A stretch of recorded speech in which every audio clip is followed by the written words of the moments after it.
Qoricha jabaa namni manaa dhabuu hin qabne maqaan isaatis kammoona jedhama. Faayidaa hedduu qaba. Itti fayyadamu. Qorichi kun faayidaa hedduu qaba. Faayidaa isaanii isiniima dabarsanii dhaggeeffadhu. Subscribe godhi boo chaanala keenya kana. Itti fayyadama isaatiillee dhuma viidiyoo kanarran siiqaa dhaggeeffadhu. Kammoonni nama gaggabuuf kan onneensaa akkaan dhawatte yookaan harkiffatte gaggabsuuf dawaadha. Akkuma shaayitti fayyadama. Nama qufa'uuf yookaan utaalloo qabuuf dawaadha. Nama boqoqee yookaan hafuurri garaa guuteef dawaadha. Dhukkuba marrimaan gurguddaa handhuuraa karaa mirgaa jalaa ka'ee karaa bitaa deemuuf dawaadha. Dawaadha. Dhukkuba kaleetiif cirracha qabaatus ni baasa. Nama fincaan hedduu irraa hin baane irraa baasa. Akkasumas uffaa fincaanii ni bana. Keemikaalota garaagaraa kan qaama keenya baasuuf gargaara. Nama summii dhugeef ni gargaara. Nama ijji dhukkubdeef dawaadha. Kammoonni habaabii fi dabbaqula walitti maknee fayyadamnee nyaata namarraa daleessisa jechuudha. Akkasumas dhukkuba garaachaatiif dawaadha kammoonni. Kammoonni nama dhukkuba busaa yookaan dhukkuba nama laaleessu nama leeydu dawaadha. Kammoonni hirqiffoo dawaadha. Kammoonni dhukkubbii mataatiif dawaadha. Wantoota sababa cufamuu qaama keenyaatiin qaama irratti ba'u fakkeenyaaf dhullaa, maashaa fi kana fakkaatan dawaadha.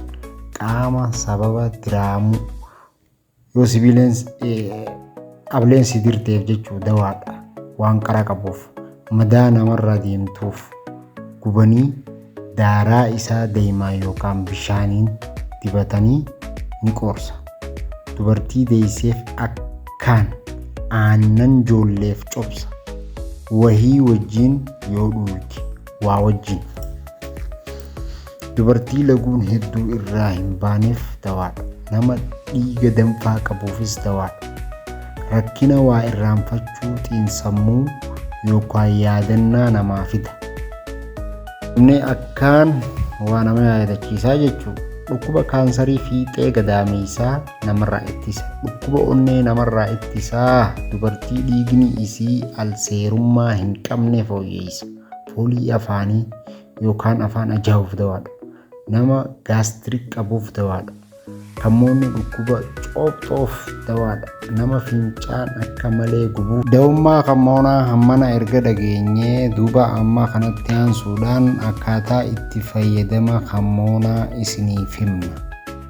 Firii isaa shaayii wajjiin akka zanjabiil fayyadamnutti fayyadamna.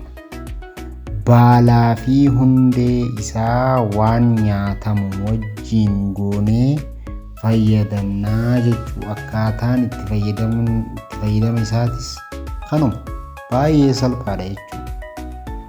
Duuba arrabooda kammoona qe'ee kan keetii dhabuu hin qabduu jechuu. Qoricha jabaa faayidaa hedduu ilma namaatiif qabudha.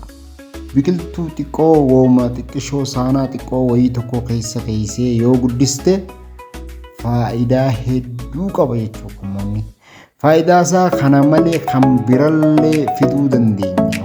Baay'ee qaba. Faayidaa kumaatamaan qaba. Akkasii itti fayyadame obboleessa kiyya obboleettii xiyyaana boota.